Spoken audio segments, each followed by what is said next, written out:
பெண் துன்புறுத்தப்பட்ட விவகாரத்தில் திமுக எம்எல்ஏ மகன் மருமகளின் ஜாமீன் மனுவில் பாதிக்கப்பட்ட பெண் ஆஜராக உத்தரவு பிறப்பிக்கப்பட்டிருக்கிறது. முழு விவரங்களை செய்தியாளர் சுரேஷ்வரன் கேட்கலாம். சுரேஷ், வணக்கம். சுரேஷ், இந்த உத்தரவு குறித்த முழு விவரங்கள் என்ன? சுரேஷ் வணக்கம். வீட்டு பணிப்பெண்ணை துன்புறுத்தியதாக கூறி பல்லாவரம் திமுக எம்எல்ஏ கருணாநிதியின் மகன் ஆண்டோ மதிவாணன், அவருடைய மனைவி மர்லினா ஆகியோர் மீது இந்திய நிர்ணய சட்டம் வன்கொடுமை தடுப்பு சட்டத்தின் கீழ் வழக்கு பதிவு செய்யப்பட்டது. இந்த வழக்கில் ஜனவரி 25ஆம் தேதி இருவரும் கைது செய்யப்பட்டார்கள்.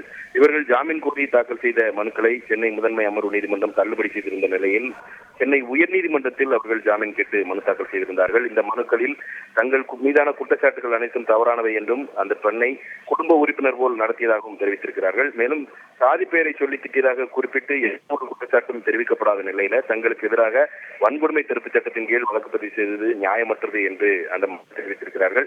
இந்த மனுவை விசாரித்த நீதிபதி நிர்மல்குமார் இந்த மனுவுக்கு வரும் 21ஆம் தேதிக்குள் பதிலளிக்கும்படி காவல்துறைக்கும் பாதிக்கப்பட்ட பெண்ணுக்கும் உத்தரவிட்டு விசாரணையை தள்ளி வைத்திருந்தார். அதே சமயம் அன்றைய தினம் பாதிக்கப்பட்ட பெண் நேரில் ஆஜராக வேண்டும் என்றும் நீதிபதி உத்தரவு பிறப்பித்திருக்கிறார். முழு விவரங்களுக்கு நன்றி சுரேஷ். செய்திகளை உடனுக்குடன் தெரிந்து கொள்ள உடனே சப்ஸ்கிரைப் பண்ணுங்க.